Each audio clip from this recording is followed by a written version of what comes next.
Hello दोस्तों, स्वागत है आपके अपने चैनल टेक्निकल बिहार में। तो दोस्तों, इस वीडियो में हम बात करने जा रहे हैं बिहार एसएससी इंटर लेवल की जो भर्ती आई थी, जिसका यहाँ पे ऑनलाइन आवेदन समाप्त हो चुका है। तो यहाँ पे अब आपको फॉर्म को एडिट करने का और डॉक्यूमेंट अपलोड करने का ऑप्शन दिया गया है। जिन भी अभ्यर्थियों को फॉर्म भरते समय किसी भी प्रकार की यहाँ पे मिस्टेक हो गया हो या फिर यहाँ पे डॉक्यूमेंट अपलोड का सिस्टम जो है, ये तो लगभग जितने 25 लाख फॉर्म गिले हैं सभी अभ्यर्थियों के लिए है। तो आपको बता दें कि जो भी अभ्यर्थी यहाँ पे फॉर्म को बिहार एसएससी फॉर्म में आवेदन किए हैं, चाहे उनका कोई भी मिस्टेक हो या फिर मिस्टेक नहीं हो, आपको एक बार अपना लॉगिन आईडी पासवर्ड से खोलकर वहाँ पे देख लेना है। सब कुछ सही होने के बाद भी आपको यहाँ पे डॉक्यूमेंट्स अपलोड करना मैंडेटरी है। तो चलिए, इस वीडियो में हम आपको पूरा विस्तार से बताएंगे कि आप घर बैठे मोबाइल से ही अपना ये सारा काम कैसे कर सकते हैं। तो सबसे पहले आपको बता दें कि एक बिहार एसएससी ने इंस्ट्रक्शन जारी किया है। एक बार आप उसे इंस्ट्रक्शन को देख लीजिए, जैसे आपको स्क्रीन पर दिखाई दे रहा होगा। ये जो इंस्ट्रक्शन है, ये बिहार एसएससी द्वारा जारी किया गया है, important instruction for edit and upload document के बारे में। इसमें वही डिटेल बताया गया है कि आप क्या क्या सुधार कर सकते हैं। इसमें बताया गया है कि आप बिहार एसएससी की ऑफिशियल साइट पे, ये जो वेबसाइट दिख रहा है, इस पे जाइएगा। यहाँ पे आप अपना लॉगिन आईडी और पासवर्ड डाल के यहाँ पे लॉगिन करके अपना करेक्शन कर सकते हैं। यदि आप अपना पासवर्ड किसी कारणवश भूल गए हैं तो यहाँ पे आप फॉरगेट पासवर्ड करिएगा तो पासवर्ड आपके ईमेल पे भेज दिया जाएगा। यहाँ पे ये बताया गया है। आपको बता दें कि आप इसमें क्या क्या करेक्शन कर सकते हैं। तो यहाँ पे आप जैसे अभ्यर्थी का कोई नाम की स्पेलिंग में गलत हो तो आप उसे करेक्ट कर सकते हैं। अगर पूरा नाम ही गलत है तो आप उसमें करेक्शन नहीं कर सकते। आपको बता दें कि आप सिर्फ स्पेलिंग को चेंज कर सकते हैं, या फिर फादर्स नेम की स्पेलिंग गलत हो तो उसको आप चेंज कर सकते हैं। या फिर जो आपने प्रमाण पत्र लगाया है ईडब्ल्यूएस और एनसीएल जो होता है, उसका जो क्रमांक संख्या या फिर जो उसकी इशू की तारीख होती है, जिस दिन वो इशू हुआ हो, उसमें कुछ गलती हो तो आप उसको बदल सकते हैं। आपको बता दें कि अगर आपकी कोटि में यानी जाति चुनते समय, यानी जो आपका कैटेगरी चुनते समय कोई मिस्टेक हो गया हो तो उसमें आप परिवर्तन नहीं कर सकते। किन केसों में? जैसे सपोर्ट डेट आपने किसी में जनरल या ईडब्ल्यूएस डाल दिया, लेकिन आपकी ओरिजिनल कैटेगरी एससी या एसटी है, तो आप उसमें बदलाव नहीं कर सकते, क्योंकि उनका फ़ी का स्ट्रक्चर अलग होता है, जनरल का फ़ी का स्ट्रक्चर अलग होता है। तो इन सब चीज़ों में आप करेक्शन नहीं कर सकते।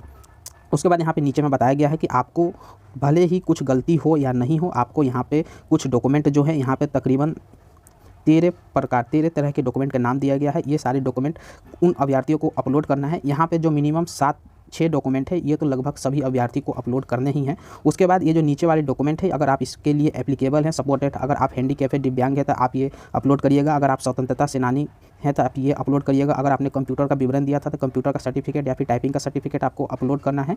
और यहाँ पे एक बात आपको बता दें कि आपको यहाँ पे अपना पहचान पत्र भी अपलोड करना है। लेकिन कुछ अभ्यर्थियों को इसमें जो फॉर्म भरते समय लाइव फ़ोटो खींचा गया था, तो अगर आपके फ़ोटो में कोई करेक्शन हो तो उसके लिए यहाँ पे कोई भी एडिट का ऑप्शन नहीं दिया गया है। अगर आपका फ़ोटो गलत है तो आप उसे नहीं बदल सकते। जो फ़ोटो आपने जैसे अपलोड किया है पिछली बार, फ़ोटो वही रहने वाला है, उसमें करेक्शन का विंडो नहीं दिया गया है। तो चलिए, आप कैसे इसमें अपलोड करिएगा। आपको एक और बात बता दें कि जिन अभ्यर्थियों को जैसे कंप्यूटर का सर्टिफिकेट अगर उनको अपलोड करना है, तो आप यहाँ पे अभी भी कंप्यूटर का सर्टिफिकेट बनाकर अपलोड कर सकते हैं, क्योंकि इसमें अभी बहुत टाइम है। 8 फरवरी तक ये एडिट का ऑप्शन चलेगा। और जो भी आप सर्टिफिकेट बनवाइएगा, यहाँ पे डेट दिया हुआ है, इससे पीछे का ही बनवाइएगा, यानी 11 दिसंबर 2023 तक का निर्गत होना चाहिए। तो आप इससे पीछे का भी कोई भी सर्टिफिकेट बनाकर आप इसमें अपलोड कर सकते हैं। तो चलिए, अब आपको सीधे बिहार एसएससी की ऑफिशियल साइट पर लेके चलते हैं। बिहार एसएससी की ऑफिशियल साइट पे आइएगा। यहाँ पे आपको राइट हैंड साइड में आपको लॉगिन का ऑप्शन दिखाई देगा। यहाँ पे आते ही आपको लॉगिन के ऑप्शन पे क्लिक करना है। जैसे आप लॉगिन के ऑप्शन पे क्लिक करिएगा, यहाँ पे आपको क्या करना है कि जो आपका रजिस्ट्रेशन नंबर है और जो पासवर्ड है उसे डालकर और इस कैप्चर को आपको यहाँ पे डाल देना है। कैप्चर डालने के बाद आपको लॉगिन के आइकन पर क्लिक करना है। तो चलिए, ये सारा डिटेल हम पहले डाल लेते हैं। जैसे हमने यहाँ पे डिटेल डाला, डिटेल डालने के बाद आपको लॉगिन के आइकन पे क्लिक कर देना है।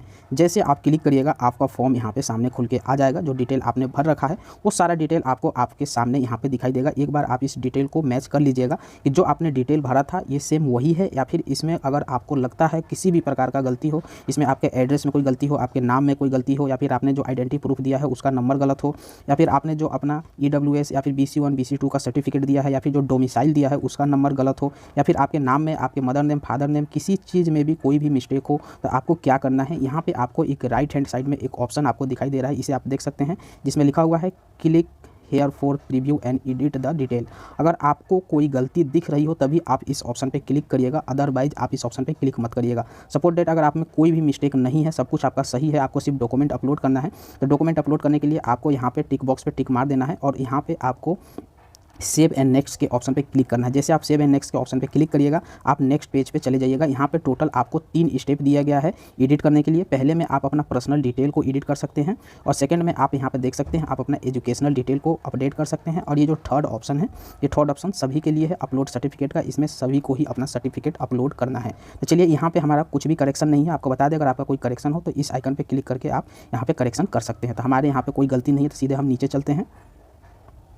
जैसे आप सेव एंड नेक्स्ट पे क्लिक करेंगे तो यहाँ पे एक टॉपअप आपके सामने आएगा कि are you sure to edit and change the application will not be allow after submitted. यानी आपको यहाँ पे बताया जा रहा है कि अगर आप इसके आगे प्रोसेस कर देते हैं और उसके बाद भी आपको यहाँ पे कोई गलती दिखता है तो आप इसमें सुधार नहीं कर पाइएगा। कृपया ध्यानपूर्वक एक बार अपने फॉर्म को देख लें। तो हमारे केस में सब कुछ सही है, तो चलिए हम आगे ओके पे क्लिक करेंगे और ओके का प्रोसेस करते हैं। जैसे आप ओके का प्रोसेस करिएगा, अब आपके सामने यहाँ पे एजुकेशनल डिटेल खुल के आ जाएगा। एजुकेशनल डिटेल में जो आपने डिटेल डाला था 10th 12th ग्रेजुएशन का डाला होगा वो, या फिर जो आपने टाइपिंग का डाला होगा, टाइपिंग का सर्टिफिकेट का वो डिटेल होगा, आपने जो कंप्यूटर का डाला होगा वो डिटेल आपको दिखाई देगा। तो एक बार आप इस सभी डिटेलों को अपने जो आपका डॉक्यूमेंट हो उससे मिला लीजिएगा कि जो परसेंटेज है, जो रोल नंबर है या फिर जो सर्टिफिकेट नंबर है वो सारा यहाँ पे सही है या नहीं है। इन केस में अगर आपका सब कुछ सही है तो आपको फिर से क्या करना है कि यहाँ पे टिक बॉक्स पे टिक मार देना है और सेव एंड नेक्स्ट के आइकन पे आपको क्लिक कर देना है। यदि आपको लगता है कि इसमें कुछ मिस्टेक है तो आपको यहाँ पे ये जो प्रीव्यू एंड एडिट का ऑप्शन दिखाई दे रहा है, इस पर क्लिक करके आप अपने एजुकेशनल डिटेल में यहाँ पे सुधार कर सकते हैं। हमारे केस में यहाँ पे सब कुछ सही है, तो हमें यहाँ पे किसी भी प्रकार का सुधार नहीं करना है। तो चलिए यहाँ पे हम सेव एंड नेक्स्ट पे क्लिक करते हैं और आगे का प्रोसेस करते हैं। जैसे आप सेव एंड नेक्स्ट करिएगा, अब आपको यहाँ पे मेन स्टेप आ जाएगा डॉक्यूमेंट अपलोड के लिए। जैसे आप देख सकते हैं कि हमारे लिए यहाँ पे टोटल कितने डॉक्यूमेंट अपलोड करने हैं, तो जिसको जो डॉक्यूमेंट अपलोड करना होगा उसका सिर्फ वही ऑप्शन आपको दिखाई देगा। तो जैसे हमारे केस में यहाँ पे डॉक्यूमेंट का ऑप्शन दिखाई दे रहा है टोटल यहाँ पे पहले में, तो आप देख सकते हैं कौन कौन से डॉक्यूमेंट है। तो यहाँ पर आपको हम जूम कर देते हैं। यहाँ हमें एक तो 10th का मार्कशीट अपलोड करना है, और सभी डॉक्यूमेंट जो है PDF फॉर्मेट में 50 KB से लेकर 1 MB के बीच में होना चाहिए। ये सब आप पहले से ही सेट करके रख लीजिएगा। यहाँ पे आप देख सकते हैं 10th का मार्कशीट हमको अपलोड करना है, फिर 10th का पासिंग सर्टिफिकेट अपलोड करना है, फिर 12th का भी मार्कशीट हमको अपलोड करना है, फिर 12th का पासिंग सर्टिफिकेट भी हमको अपलोड करना है। आपको बता दें कि ये जो पासिंग सर्टिफिकेट है, इन केस में बहुत सारे स्टूडेंटों के पास यहाँ पे प्रोविजनल सर्टिफिकेट होगा। तो आप यहाँ पे अगर आपके पास सर्टिफिकेट नहीं है तो आप प्रोविजनल भी लगा सकते हैं, क्योंकि सर्टिफिकेट का और प्रोविजनल का दोनों का काम एक ही रहता है कि यदि आपके पास जब तक सर्टिफिकेट नहीं पहुंचता है तब तक आप प्रोविजनल से अपना काम चला सकते हैं। उसके बाद आपको यहाँ पे एक valid photo ID proof upload करना है। वो कुछ भी हो सकता है, चाहे आपका आधार कार्ड हो, पैन कार्ड हो, वोटर कार्ड हो, कुछ भी आप अपलोड कर सकते हैं। उसके बाद बिहार का यहाँ पे डोमिसाइल सर्टिफिकेट जो आपने बनाया होगा वही डोमिसाइल सर्टिफिकेट अपलोड करिएगा। जो आपने फॉर्म भरते समय जिस डोमिसाइल सर्टिफिकेट का नंबर डाला था वही वाला डोमिसाइल सर्टिफिकेट होना चाहिए। और यहाँ पे ये जो EWS सर्टिफिकेट है, इन केस में अगर आप BC1 से BC2 से होंगे तो आपको यहाँ पे OBC सर्टिफिकेट होगा।